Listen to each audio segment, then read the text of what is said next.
मामी की बहुत जिद करने पर आखिरकार मामा ने बताया कि सब लोग जिस बारे में बात कर रहे हैं वह कोई और नहीं, मसान है।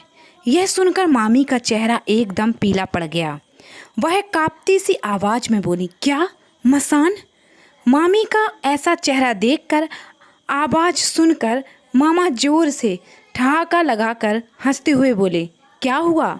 मसान का नाम सुनकर ही चेहरे का रंग उड़ गया और आवाज़ भी कपकपाने लगी। सोचो, अगर सच में तुम्हारे सामने मसान आ गया तो क्या करोगे?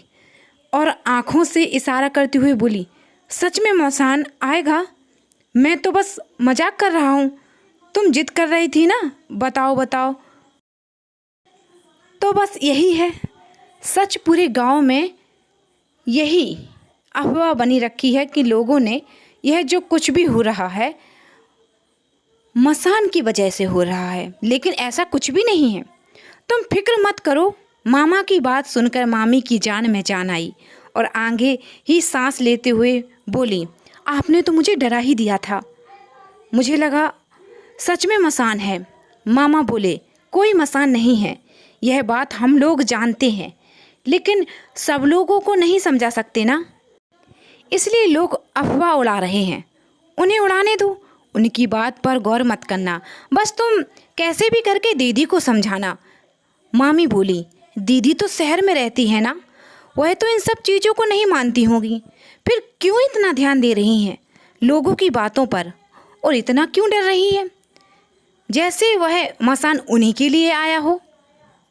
मामा का चेहरा एकदम पीला पड़ गया और मामी की तरफ देखने लगे। कुछ देर देखने के बाद कमरे से निकलते हुए बोले, तुम बस दीदी को समझा देना, और चुपचाप वहाँ से चले गए। दोपहर के बाद जब माही अपने कमरे में लेटी हुई थी कि अचानक से हवा का झोंका आया।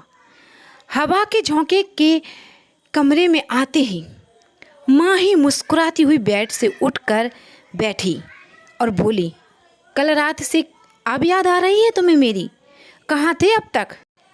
इतना प्यार करती हो मुझे, मेरा इंतज़ार कर रही थी ना? माही अपने पैर के ऊपर दूसरा पैर रखते हुए बोली, यह मेरे सवाल का जवाब नहीं है।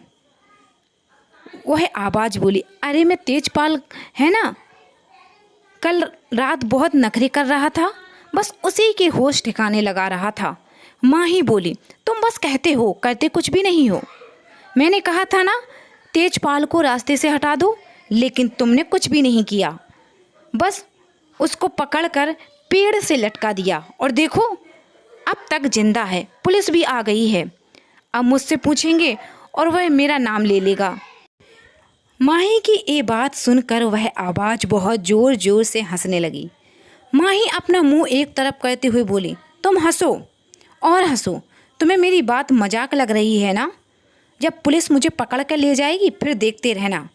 वह आवाज़ एकदम से माही के पास आई और उसके गालों को छूती हुई बोली, तो उसकी फिक्र मत कर, वह सब मेरे ऊपर छोड़ दे। तेजपाल को होश तो आने दे पहले, फिर तू देख क्या होता है। और बस एक दिन की बात और है, उसके बाद तेजपाल हम दोनों के बीच कभी नहीं आएगा। वैसे एक बात तो बता, आज जब वह तेजपाल की बीवी आई थी घूंघट में रोते हुए, क्या लग रही थी? माही यह सुनकर एकदम हैरान रह गई और बोली, क्या मतलब है? तुमने उसे देखा था रोते हुए? मतलब तुम यहीं थे? वह आवाज़ बोली, अरे नहीं, मैंने उसे रास्ते में देखा था, कसम से मन तो किया कि। इससे पहले वह आवाज़ अपनी बात पूरी कर पाती, माही गुस्से में खड़ी होकर बोली, खबरदार, अगर तुमने किसी और के बारे में सोचा भी तो सोच लेना, मैं तुम्हें कभी अपने पास नहीं आने दूंगी, दूर कर दूंगी तुम्हें अपने आप से। वह आवाज़ गुस्से में माही के पास आई और पीछे से उसके बाल कस कर पकड़ते हुए बोली, खबरदार, तूने आज जो कह दिया अब कभी कहने की हिम्मत मत करना। मुझे अपने पास आने से रोक भी नहीं सकती है। मैं जब चाहूँ तेरे पास आऊँगा, और सिर्फ कुछ दिन की बात है, उसके बाद सिर्फ तू देख ले मैं क्या करता हूँ। और तेरा जिस्म है ना, सिर्फ मेरा है, सिर्फ मेरा है, और मैं किसी और को हाथ भी लगाने नहीं दूंगा। इससे माही दर्द में कराहते हुए बोली, प्लीज़ मेरे बाल छोड़ो, मुझे दर्द हो रहा है। सॉरी, मुझसे गलती हो गई, मैं आपसे ऐसा कुछ नहीं कहूँगी। यह सुनते ही वो आवाज़ ने माही के बाल छोड़ दिए और उसके दोनों गालों पर अपने हाथ रख दिए, जिन्हें बस माही महसूस कर पा रही थी। वह आवाज़ बोली, तुझे लग गई क्या? जोर से लगी है, माफ़ कर सकती है? ऐसा नहीं होगा, लेकिन मैं क्या करूं? तूने ऐसी बात कही जो मुझे बिल्कुल भी गवारा नहीं है। अब से ऐसा कुछ भी मत कहना। यह सुनकर माही बिना कुछ कहे बस चुपचाप अपनी गर्दन हाँ में हिला दी। वह आवाज़ माही को गले लगाते हुए बोली, तू तो नाराज़ हो गई, रुक मैं अभी मनाता हूँ तुझे। कहते हुए उस आवाज़ ने कसकर अपने हाथ माही के कमर में डाले और उसकी गर्दन पर चूमते हुए कहने लगा, अब तो माफ़ कर दे, कब से नाराज़ रहोगी? माही मंदहोश होते हुए बोली, अगर तुम फिर से ऐसी बातें करोगे तो मैं नाराज़ हो जाऊंगी। वह आवाज़ माही को और भी ज़्यादा चूमते हुए बोली, नहीं, अब ऐसा नहीं होगा, बिल्कुल भी नहीं होगा। बस एक तेरे ही जिस्म की चाहत है मुझे, और कुछ भी नहीं चाहिए मुझे। सब कुछ भूल कर बस अपनी आंखें बंद करके जैसे कहीं खो गई कि बाहर से खटखटाने की आवाज़ आई। माही अपने बाल ठीक करते हुए दरवाजे पर आई और दरवाज़ा खोला तो सामने मामी खड़ी थी। माही का हाल देख मामी ने एकदम हैरान रह गई और बोली, क्या हुआ तुम्हें? तुमने यह क्या हाल बना रखा है अपना? क्या हुआ माही? तू ठीक तो है ना? तुम्हारी आंखें इतनी सूजी हुई क्यों लग रही हैं? कोई बात हुई है क्या? माही पलटते हुए बोली, कुछ भी तो नहीं मामी, मैं तो ठीक हूँ बिल्कुल, मैं तो सो रही थी। पर आप ऐसा क्यों पूछ रही हैं? और आपको कुछ काम था तो मुझे बुला लिया होता। मामी माही के सामने आई और बोली, मुझे तो नहीं लग रहा तुम सो रही थी, कुछ और बात है, सच सच बताओ, तुम्हारी आंखें इतनी सूजी हुई क्यों लग रही हैं? लाल क्यों हैं? तुम रो रही थी क्या? पूछते ही माही की आंखों से आंसू निकल आए। माही बोली, नहीं नहीं तो मामी, मैं नहीं रो रही हूँ, और मैं क्यों रोऊंगी? मामी बोली, नहीं माही, तुम झूठ बोल रही हो, सच सच बताओ, क्या बात है? किसी ने कुछ कहा है क्या? माही एकदम से मामी के गले लगते हुए रो पड़ी और बोली, मामी, मुझे बहुत डर लग रहा है, मुझे बहुत अजीब सा लग रहा है, मुझे समझ नहीं आ रहा, गांव में एक के बाद एक कुछ ना कुछ हो रहा है। हम लोग कब से घर जाना चाह रहे थे लेकिन नहीं जा पा रहे हैं, और मम्मी की हालत देखकर तो मुझे और भी ज़्यादा दुख होता है, बुरा भी लगता है, पर कुछ कर नहीं पाती।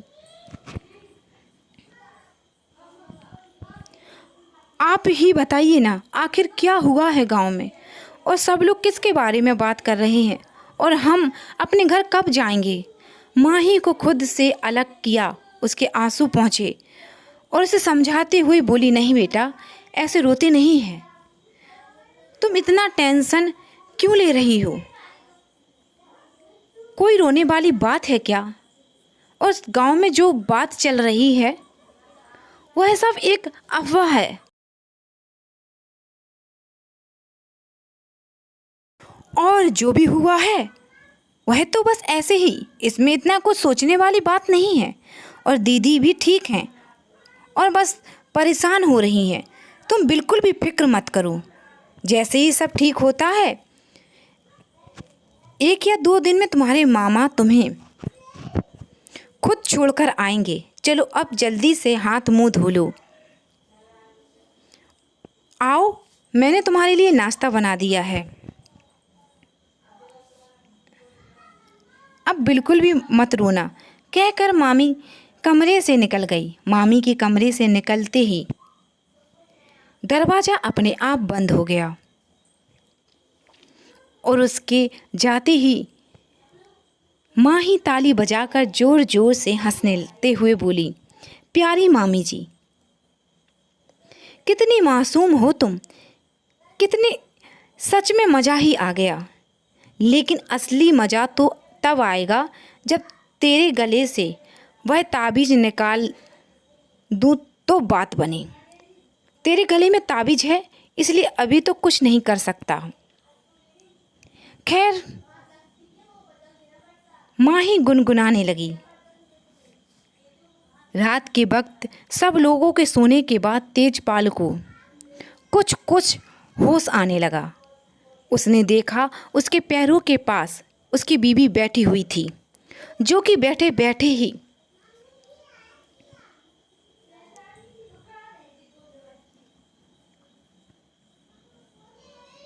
सो चुकी थी।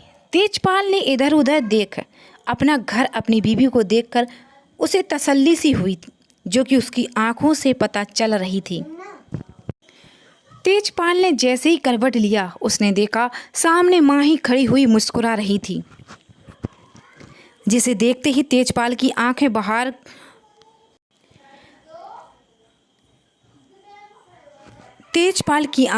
की ओर निकल गईं।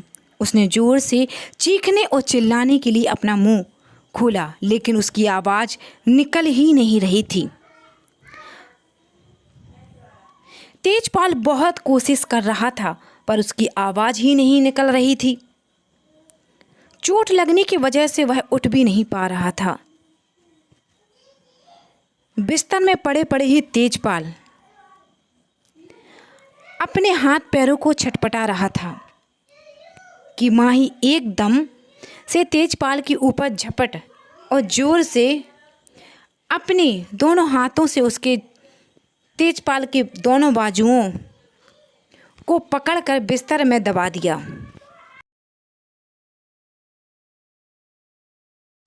माही को अपने इतने करीब देखकर तेजपाल की घिघी बन गई।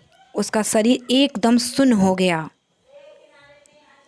माही ने मुस्कुराते हुए अपनी एक उंगली को तेजपाल के होंठों पर रखा और बोली, अब तू कितना भी कोशिश कर ले तेजपाल, तू नहीं चिल्ला पाएगा।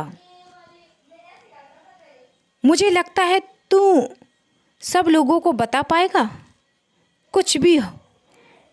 हाँ, तो अभी शायद जानता नहीं है कि तेरी मौत तेरे आसपास ही मंडरा रही है। तू किसी वक्त मेरी दुनिया में आए। तुझे नहीं पता तेजपाल कि शरीर पर पसीने ही पसीना बह रहा था और उसकी आंखें बाहर की ओर निकली हुई थीं।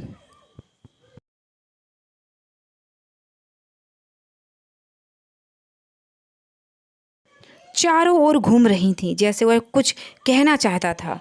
बैठे बैठे एकदम अचानक से तेजपाल की बीवी की आंखें खुलीं, तो उसने देखा तेजपाल अपनी आंखें खोलकर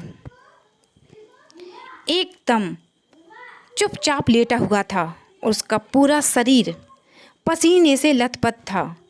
तेजपाल को इस हालत में देख उसकी बीवी जल्दी से उठी और तेजपाल के पास आकर बोली, तुम्हें होश आ गया?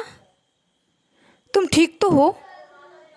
क्या हुआ था तुम्हें? और तुम वहाँ इतने घने जंगल में पहुँचे कैसे? रुको, मैं अम्मा को बुलाकर लाती हूँ, कहकर वह जाने लगी। पर तेजपाल ने उसका हाथ पकड़कर रोक लिया, ओम ओम का इशारा करते हुए जिस तरफ माही खड़ी थी देखने लगा। उसकी बीवी बोली, ओम ओम क्या कर रहे हो? बोलो ना, क्या हुआ है? तेजपाल फिर से दूसरी तरफ देखते हुए इशारा करने लगा और इस बार उसकी आंखों से आंसू भी निकल रहे थे। तेजपाल की बीवी बोली, तुम्हें हुआ क्या है? ऐसे इशारे क्यों कर रहे हो? कुछ बोलो, कुछ बोल क्यों नहीं रहे हो? रुको, मैं अम्मा को बुलाकर आती हूँ, कहकर वह वहाँ से चली गई। माही फिर से हंसती हुई बोली, कितने भी इशारे कर लो तेजपाल, पर तू कुछ नहीं कर सकता। तू मेरा कुछ भी नहीं बिगाड़ पाएगा। और तुझे क्या लगता है तेरे ऐसे करने से वो है मुझे देख लेगी? नहीं, मुझे तेरे अलावा कोई नहीं देख सकता। और तेरी बीबी है, वो बहुत खूबसूरत है। रुक, मैं अभी आता हूँ।